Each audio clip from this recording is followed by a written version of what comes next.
মাকারু ওয়া মাকারাল্লাহ ওয়াল্লাহু খায়রুল মাকিরিন। Planning is associated with the future. Decision, order, commandment, planning সবকিছুই কিন্তু কোরআনে আছে। নেমে যাও এবং আমার পক্ষ থেকে হেদায়েতও আসবে। সুতরাং আমাদের কিন্তু একটা ম্যানুয়াল লাগবে, সার্ভিসের বিধিমালা। সেটা গভর্নমেন্ট, নন গভর্নমেন্ট সব প্রতিষ্ঠানেই কিন্তু থাকে। That is the part of planning. কেমন করে আমরা হিউম্যান রিসোর্সকে ম্যানেজ করব, everything is designed in the planning. আপনার বস যদি আপনাকে হারাম কোনো আদেশ দেয়, আল্লাহ বলছেন ফাইন তানাজাতুম ফি শাইইন ফারুদ্দুহু ইলাল্লাহি ওয়া রাসূল। সুন্দর করে নিজেকে সরিয়ে নিয়ে আসতে হবে, এড়িয়ে চলতে হবে। আসসালামু আলাইকুম ওয়া রাহমাতুল্লাহি ওয়া বারাকাতুহু। আলহামদুলিল্লাহি রাব্বিল আলামিন ওয়া সালাতু ওয়া সালামু আলা রাসূলিহিল কারীম। হালাল ম্যানেজমেন্ট, আমরা যারা ম্যানেজমেন্টে পড়ি এবং পড়াই, ইসলামের আলোকে ম্যানেজমেন্ট বা ইসলামিক ম্যানেজমেন্ট বা হালাল ম্যানেজমেন্ট এই কনসেপ্টটা কি, এই ব্যাপারে ইনশাআল্লাহ আজকে কথা বলবো। সম্মানিত দর্শক, আল্লাহ রাব্বুল আলামিন সূরা আল ইমরানে 54 নম্বর আয়াতে বলছেন মাকারু ওয়া মাকারাল্লাহ ওয়াল্লাহু খায়রুল মাকিরিন। ওয়াল্লাহু খায়রুল মাকিরিন। আল্লাহ রাব্বুল আলামিন হলেন উত্তম পরিকল্পনাকারী। সুতরাং পরিকল্পনা, planning, the part of management comes from the holy Quran. আমরা সামনে কি করব, প্ল্যানিং এটা হলো ভবিষ্যতের সাথে রিলেটেড।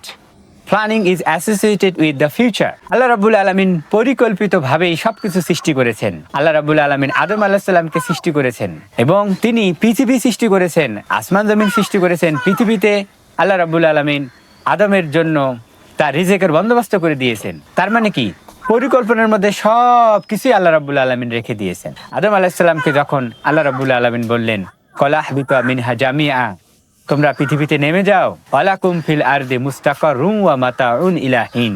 লাকুম তোমাদের জন্য, ফিল আরদ পৃথিবীতে থাকবে, মুস্তাকাররুম থাকার জায়গা, আবাস, ওয়া মাতাউন এবং তোমার জীবন উপকরণের যা যা দরকার সেটা, অল দ্য ম্যাটেরিয়ালিস্টিক ইস্যুস, ইলাহিন একটা অনির্দিষ্ট সময় পর্যন্ত।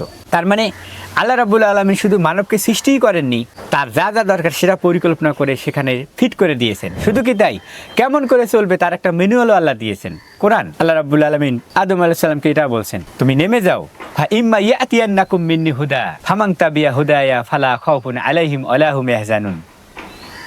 নেমে যাও এবং আমার পক্ষ থেকে হেদায়েতও আসবে। সুতরাং আমাদের কিন্তু একটা ম্যানুয়াল লাগবে। সম্মানিত দর্শক, আমরা যখন বিজনেস করি অথবা বিজনেস পড়াই, তখন আমাদের প্ল্যানিং এর মধ্যে আমাদের চাকরি বিধি থাকে, দ্যাট ইজ সার্ভিস অর্ডার বা সার্ভিস ল। এটা সবাই থাকে, বা যেটাকে আমরা বলি সার্ভিসের বিধিমালা। সেটা গভর্নমেন্ট, নন গভর্নমেন্ট সব প্রতিষ্ঠানেই কিন্তু থাকে। That is the part of planning. কেমন করে আমরা হিউম্যান রিসোর্সকে ম্যানেজ করব, everything is designed in the planning. মাকারু ওয়া মাকারাল্লাহ ওয়াল্লাহু খায়রুল মাকিরিন। এই প্ল্যানিং এর মধ্যে ভবিষ্যতের সবকিছু থাকবে এবং যারা ম্যানেজার, তারা তাদের নিচে যারা আছে তাদের সাথে সঠিকভাবে আচরণ করবে, যোগ্য মানুষকে প্রশিক্ষণ দেবে এবং যার যেটা প্রাপ্য তাকে সেটাই দিবে, সমান সুযোগ দিবে, কিন্তু যার যেমন পারফরমেন্স তাকে সেরকম মোটিভেশন দেবে। এটা আল্লাহ রাব্বুল আলামিন বলেছেন সূরা নিসা আয়াত নম্বর 58-59 যে ইজা হাকামতুম বাইনান নাস, যখন তোমরা মানুষের সাথে হুকুম দিবে, ফায়সালা করবে, তখন তাহকুমু বিল আদল, আদলের সাথে করো। এই আদলের সাথে করার ব্যাপারে আল্লাহ বলছেন, অর্থাৎ ন্যায়ের সাথে, নীতির সাথে। প্রত্যেক জুম্মার দিনে আপনারা একটা কথা শোনেন, সূরা নাহলে আল্লাহ বলছেন পুরো 90 থেকে 97 নম্বর আয়াতে, ইন্নাল্লাহা ইয়া'মুরু বিল আদল ওয়াল ইহসান। শুনতে শুনতে আপনাদের মুখস্থ হয়েছে, ইন্নাল্লাহা ইয়া'মুরু বিল আদলি ওয়াল ইহসান ওয়া ইতাই যিল কুরবা ওয়া ইয়ানহা আনিল ফাহশাই ওয়াল মুনকারি ওয়াল বাগি ইয়াইযুকুম লাআল্লাকুম তাযাক্কারুন। শুনতে শুনতে মুখস্থ হয়ে গেছে, কিন্তু আল্লাহ কি বললেন একবার কি আমরা বোঝার চেষ্টা করেছি? ইন্না নিশ্চয় আল্লাহা, ইন্না আন্না কা আন্না লাকিন্না লা আল্লাহ লাইতা, এরপরে জোরদার জন্য এরপরে জবর হয়।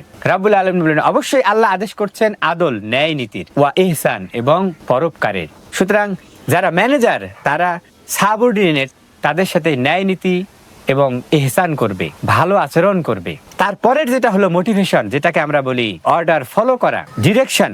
এটা আল্লাহ রাব্বুল আলামিন 59 নম্বর আয়াতে বলছেন, ইয়া আইয়ুহাল্লাযিনা আমানু আতিউল্লাহ ওয়া আতিউর রাসূলা ওয়া উলিল আমরি মিনকুম ওয়া উলিল আমরি মিনকুম। সুতরাং একজন সাবঅর্ডিনেট, তার জন্য ম্যানেজার, সিইও, এরপরে বড় যারা আছে, বড় কর্তা, তারা কিন্তু উলুল, তারা কিন্তু আমর, কারণ তারা অর্ডার দিতে পারে। আর তাদের এই কথাটা মানা একজন সাবঅর্ডিনেটের জন্য আবশ্যক। এই সেন্স, এই অনুভূতি যখন আমরা নিয়ে আসব, আমাদের ম্যানেজমেন্টটা খুবই সহজ হবে। অল্প একটু বললেই কিন্তু কাজ হবে। কিন্তু আপনার বস যদি আপনাকে হারাম কোনো আদেশ দেয়, আল্লাহ বলছেন ফাইন তানাজাতুম ফি শাইইন ফারুদ্দুহু ইলাল্লাহি ওয়া রাসূল। কোন ব্যাপারে যদি ইখতিলাফ দেখা দেয়, তখন মতবিরোধ দেখা দেয় যে করব না ছাড়বো, তখন আল্লাহ রসুলেরটাই চূড়ান্ত।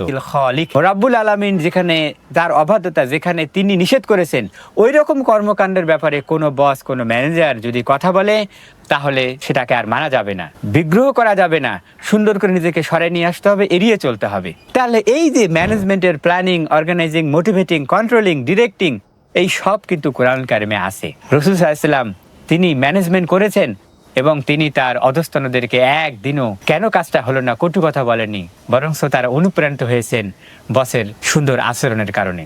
বিশেষ করে নম্রতা একটা গুরুত্বপূর্ণ বিষয়। সূরা আল ইমরান 159 নম্বর আয়াতে আল্লাহ বলেন, ফাবিমা রাহমাতিম মিনাল্লাহি লিনতা লাহুম ওয়ালা কুনতা ফাজ্জান গালিজাল কলবি লানফাদ্দু মিন হাওলিকা ফাআফু আনহুম ওয়াস্তাগফির লাহুম ওয়া শাওইরহুম ফিল আমরি ফাইজা আযামতা ফাতাওয়াক্কাল আলাল্লাহ ইন্নাল্লাহা ইউহিব্বুল মুতাওয়াক্কিলিন। ভালো আচরণ, নম্রতা দিয়ে কর্মীদেরকে কাছে আনানো যায়, তাহলে তারা আপনার কথা শুনবে।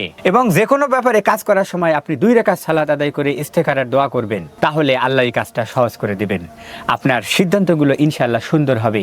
তাহলেই ডিসিশন, অর্ডার, কমান্ডমেন্ট, প্ল্যানিং সবকিছুই কিন্তু কোরআনে আছে। আসুন ইসলামিক বা হালাল ম্যানেজমেন্ট অনুসরণ করি, দুনিয়া এবং আখিরাতের কল্যাণ অর্জন করি।